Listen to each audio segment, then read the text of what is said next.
Hello friends, welcome back to Brahmi kitchen. ನಾನು ನಿಮ್ಮ ಚೇತನ ಮಂಜುನಾಥ್. ಇವತ್ತಿನ ರೆಸಿಪಿ ಬಂದ್ಬಿಟ್ಟು ದೊನ್ನೆ ಬಿರಿಯಾನಿ. ಈ ಒಂದು ಬಿರಿಯಾನಿನ ಈಸಿಯಾಗಿ ಹಾಗೂ ಟೇಸ್ಟಿಯಾಗಿ ಕಡಿಮೆ ಸಮಯದಲ್ಲಿ ಪರ್ಫೆಕ್ಟಾಗಿ ಹೇಗೆ ಮಾಡೋದಂತ ಈ ಒಂದು ವಿಡಿಯೋದಲ್ಲಿ ತೋರಿಸ್ಕೊಡ್ತೀನಿ. ಬನ್ನಿ ಹಾಗಿದ್ರೆ ಈ ಒಂದು ರೆಸಿಪಿನ ಹೇಗೆ ಮಾಡೋದಂತ ನೋಡೋಣ.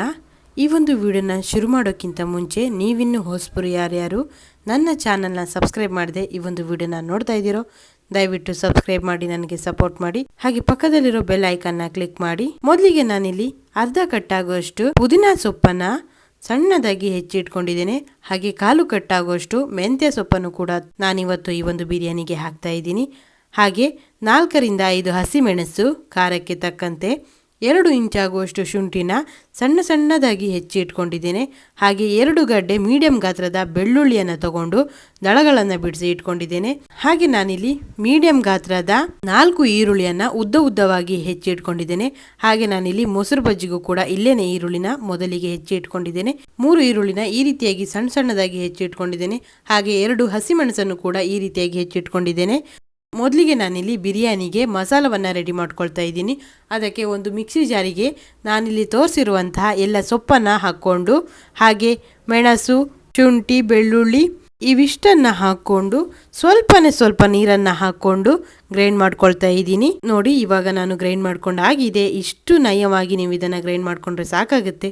ಹಾಗೆ ನಾನಿಲ್ಲಿ 1 kg ಆಗುವಷ್ಟು ಚಿಕನನ್ನು ನೀಟಾಗಿ ತೊಳೆದು ಇಟ್ಕೊಂಡಿದ್ದೇನೆ. ಹಾಗೆ ನಾನಿವತ್ತು ಈ ಒಂದು ಬಿರಿಯಾನಿನ ಕುಕ್ಕರ್ನಲ್ಲಿ ಮಾಡ್ತಾ ಇಲ್ಲ, ಅದರ ಬದಲಾಗಿ ದಮ್ಮನ್ನು ಹಾಕಿ ಈ ಒಂದು ಬಿರಿಯಾನಿನ ಮಾಡ್ತಾ ಇದ್ದೀನಿ. ಹಾಗಾಗಿ ಒಲೆಯ ಮೇಲೆ ಒಂದು ಅಗಲವಾದ ಪಾತ್ರೆಯನ್ನು ಇಡ್ತಾ ಇದ್ದೀನಿ.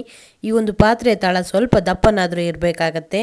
ಪಾತ್ರೆಯ ತಳ ದಪ್ಪ ಇದ್ರೆ ಬೇಗ ತಳ ಹಿಡಿಯಲ್ಲ, ಅದಕ್ಕೋಸ್ಕರನೇ ಈ ರೀತಿಯಾಗಿ ಇಟ್ಕೊಂಡಿರೋ ಪಾತ್ರೆಗೆ 2 ಟೀ ಸ್ಪೂನ್ ಆಗುವಷ್ಟು ತುಪ್ಪವನ್ನು ಹಾಕಿ ಸ್ವಲ್ಪ ಎಣ್ಣೆಯನ್ನು ಹಾಕೊಳ್ತಾ ಇದ್ದೀನಿ. ಈ ರೀತಿಯಾಗಿ ಹಾಕೊಂಡಿರೋ ಎಣ್ಣೆ ಎಲ್ಲ ಬಿಸಿ ಆದ್ಮೇಲೆ ಇದಕ್ಕೆ ನಾನಿಲ್ಲಿ ಹೆಚ್ಚಿ ಇಟ್ಕೊಂಡಿರೋ ಈರುಳ್ಳಿಯನ್ನ ಸೇರಿಸ್ಕೊಳ್ತಾ ಇದ್ದೀನಿ.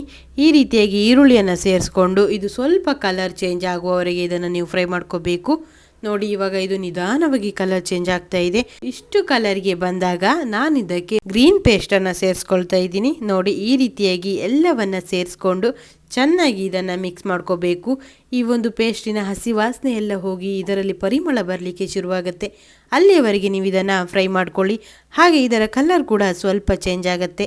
ಈ ರೀತಿಯಾಗಿ ಕಲರ್ ಚೇಂಜ್ ಆಗೋವರೆಗೂ ಇದನ್ನು ನೀವು ಫ್ರೈ ಮಾಡ್ಕೊಂಡ್ರೆ ಸಾಕಾಗತ್ತೆ.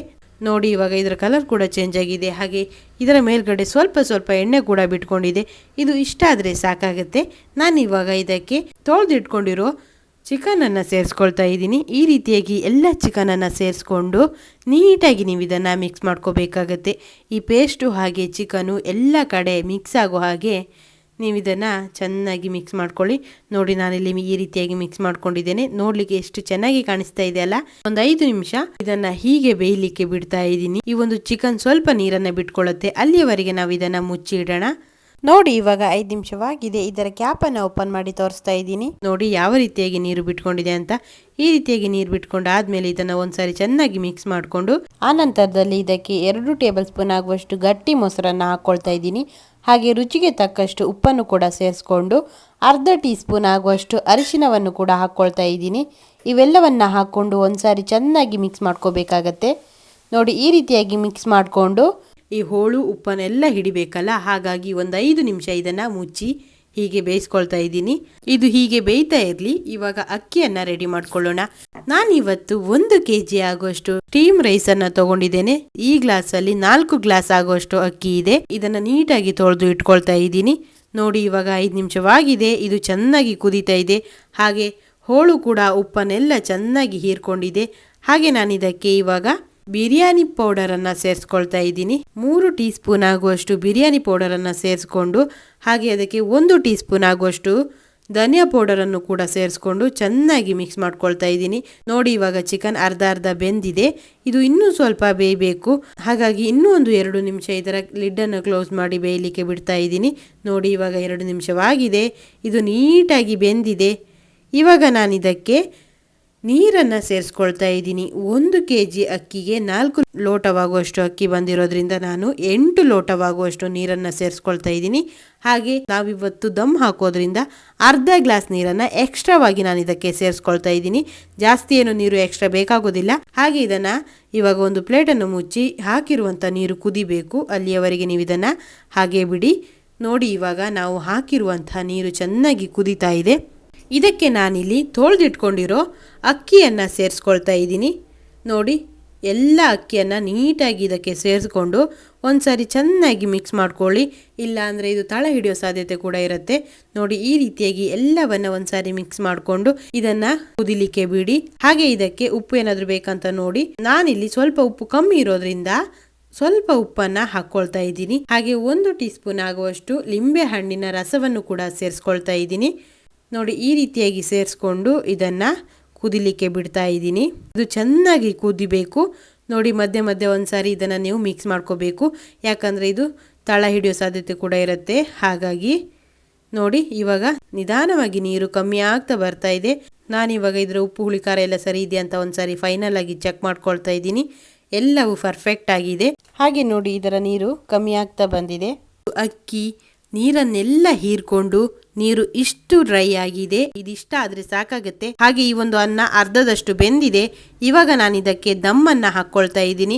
ನೋಡಿ, ಅದಕ್ಕೆ ಮೇಲ್ಗಡೆ ಒಂದು ಬಾಳೆ ಎಲೆಯನ್ನು ಮುಚ್ಚಿ ಅದರ ಮೇಲೆ ಒಂದು ಪ್ಲೇಟನ್ನು ಮುಚ್ಚಿ ಇಡ್ತಾ ಇದ್ದೀನಿ. ಹಾಗೆ ನೀವು ಬೆಂಕಿಯನ್ನು ಕೂಡ ಜಾಸ್ತಿಯಾಗಿ ಇಟ್ಕೊಳ್ಳಿಕ್ಕೆ ಹೋಗಬೇಡಿ, ಬೇಗ ಕರಟಿ ಹೋಗುತ್ತೆ. ಈ ರೀತಿಯಾಗಿ ಬೆಂಕಿ ಇದ್ರೆ ಸಾಕಾಗುತ್ತೆ. ಹಾಗೆ ನಾನು ಇದಕ್ಕೆ ಭಾರವಾಗಿ 3/4 ಅಂಶ ನೀರಿರುವ ಬಿಂದಿಗೆಯನ್ನು ಇಡ್ತಾ ಇದ್ದೀನಿ. ಬಿಂದಿಗೆಯನ್ನು ಇಟ್ಟು 3 ನಿಮಿಷಗಳ ಕಾಲ ಈ ಒಂದು ಗೆಂಡದಲ್ಲಿ ಹಾಗೆ ಬಿಡ್ತಾ ಇದ್ದೀನಿ. ಈ ಒಂದು ಟೈಮ್ನ ನೀವು ಅಬ್ಸರ್ವ್ ಮಾಡ್ಕೊಳ್ಳಿ. 3 ನಿಮಿಷ ಹಾಗೆ ಈ ಒಂದು ಕೆಂಡದಲ್ಲಿ ಬಿಟ್ಟು ಆ ನಂತರದಲ್ಲಿ ಕೆಂಡವನ್ನು ತೆಗೆದು ಹಾಗೆ ಇದನ್ನ ಒಲೆ ಮೇಲೆ ಇಡಿ. ಇದು ಒಂದು 20 ನಿಮಿಷವಾದರೂ ಹೀಗೆ ಇರಬೇಕಾಗತ್ತೆ ನೀವು ದಮ್ಮನ್ನು ಹೊಡಿಬೇಕಿದ್ರೆ. ಅದೇ ಗ್ಯಾಪಲ್ಲಿ ನಾನಿವಾಗ ಮೊಸರು ಬಜ್ಜಿಯನ್ನು ರೆಡಿ ಮಾಡ್ಕೊಂಡು ಬರ್ತೇನೆ. ನೋಡಿ, ಒಂದು ಪಾತ್ರೆಗೆ ಅರ್ಧ ಲೀಟರ್ ಆಗುವಷ್ಟು ಮೊಸರನ್ನು ಹಾಕ್ಕೊಂಡು ಹೆಚ್ಚಿಟ್ಕೊಂಡಿರೋ ಈರುಳ್ಳಿಯನ್ನು ಕೂಡ ಸೇರಿಸ್ಕೊಳ್ತಾ ಇದ್ದೀನಿ. ಹಾಗೆ ಸಣ್ಣದಾಗಿ ಹೆಚ್ಚಿಟ್ಕೊಂಡಿರೋ ಹಸಿಮೆಣಸನ್ನು ಸೇರಿಸ್ಕೊಂಡು ಅದಕ್ಕೆ ಸ್ವಲ್ಪನೇ ಸ್ವಲ್ಪ ಕೊತ್ತಂಬರಿ ಸೊಪ್ಪನ್ನು ಕೂಡ ಹಾಕ್ಕೊಳ್ತಾ ಇದ್ದೀನಿ. ಈ ರೀತಿಯಾಗಿ ಎಲ್ಲವನ್ನು ಹಾಕ್ಕೊಂಡು ರುಚಿಗೆ ತಕ್ಕಷ್ಟು ಉಪ್ಪನ್ನು ಕೂಡ ನಾನಿಲ್ಲಿ ಸೇರಿಸ್ಕೊಳ್ತಾ ಇದ್ದೀನಿ. ಈ ರೀತಿಯಾಗಿ ಎಲ್ಲವನ್ನು ಸೇರಿಸ್ಕೊಂಡು ಚೆನ್ನಾಗಿ ಒಂದು ಸಾರಿ ಮಿಕ್ಸ್ ಮಾಡ್ಕೊಳ್ಳಿ. ನಿಮಗೆ ಇದು ಎಷ್ಟು ದಪ್ಪ ಬೇಕು ಅಂತ ನೋಡಿಕೊಂಡು ಇದಕ್ಕೆ ನೀರನ್ನು ನೀವು ಆ್ಯಡ್ ಮಾಡ್ಕೊಳ್ಳಿ. ನೋಡಿ, ನನಗೆ ಇದು ಇನ್ನು ಸ್ವಲ್ಪ ತೆಳು ಬೇಕು. ಹಾಗಾಗಿ ಸ್ವಲ್ಪ ನೀರನ್ನು ಆ್ಯಡ್ ಮಾಡ್ಕೊಳ್ತಾ ಇದ್ದೀನಿ. ನಿಮಗೆ ಇದು ಯಾವ ರೀತಿ ಬೇಕೋ ಅದೇ ರೀತಿಯಲ್ಲಿ ನೀವು ಮಾಡ್ಕೊಳ್ಳಿ.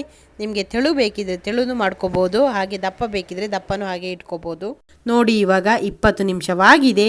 ಹಾಗೆ ನಾನು ಇದರ ದಮ್ಮನ್ನು ತೆಗೆದು ನಿಮಗೆ ತೋರಿಸ್ತಾ ಇದ್ದೀನಿ. ನೋಡಿ, ನಿಧಾನವಾಗಿ ಮೇಲೆ ಭಾರವಾಗಿ ಇಟ್ಟಿರೋ ಬಿಂದಿಗೆಯನ್ನು ತೆಗೆದು ಈ ಒಂದು ಪಾತ್ರೆಯನ್ನು ಇಳಿಸಿ ಕೆಳಗೆ ಇಟ್ಕೊಳ್ತಾ ಇದ್ದೀನಿ. ನೋಡಿ, ಇವಾಗ ನಾನು ಇದರ ಕ್ಯಾಪನ್ನು ಓಪನ್ ಮಾಡಿ ತೋರಿಸ್ತಾ ಇದ್ದೀನಿ. ಮೇಲ್ಗಡೆ ಇಟ್ಟಿರುವ ಬಾಳೆ ಎಲೆಯಲ್ಲಿ ಅದರ ನೀರು ಸ್ವಲ್ಪ ಬಿಟ್ಕೊಂಡಿರುತ್ತೆ, ಅಂದರೆ ಹಬೆಯ ನೀರು. ಅದನ್ನು ನೀವು ಈ ಒಂದು ಬಿರಿಯಾನಿಗೆ ಸೇರಿಸಲಿಕ್ಕೆ ಹೋಗಬೇಡಿ, ನಿಧಾನವಾಗಿ ತೆಗೆದು ಹೊರಗೆ ಹಾಕಿಬಿಡಿ. ನೋಡಿ, ನಾನಿವಾಗ ಇದರ ಮೇಲ್ಗಡೆ 1-2 ಟೀ ಸ್ಪೂನ್ ಆಗುವಷ್ಟು ತುಪ್ಪವನ್ನು ಹಾಕ್ಕೊಂಡು ಸ್ವಲ್ಪನೇ ಸ್ವಲ್ಪ ಕೊತ್ತಂಬರಿ ಸೊಪ್ಪನ್ನು ಮೇಲೆ ಉದುರಿಸ್ಕೊಳ್ತಾ ಇದ್ದೀನಿ. ಈ ರೀತಿಯಾಗಿ ಇವನ್ನ ಹಾಕ್ಕೊಂಡು ಇದನ್ನು ನೀವು ಮಿಕ್ಸ್ ಮಾಡ್ಕೋಬಹುದು. ನೋಡಿ, ಎಷ್ಟು ಪರ್ಫೆಕ್ಟಾಗಿ ಈ ಒಂದು ರೈಸ್ ಆಗಿದೆ, ಎಷ್ಟು ಉದುರಾಗಿ ಒಂಚೂರು ತಳ ಹಿಡಿದೇನೆ ನೀಟಾಗಿ ಈ ಒಂದು ಬಿರಿಯಾನಿ ಆಗಿದೆ. ನೋಡಲಿಕ್ಕೂ ಹಾಗೆ ಇದರ ಪರಿಮಳ ಅಂತೂ ತುಂಬಾ ಚೆನ್ನಾಗಿ ಬರ್ತಾ ಇದೆ.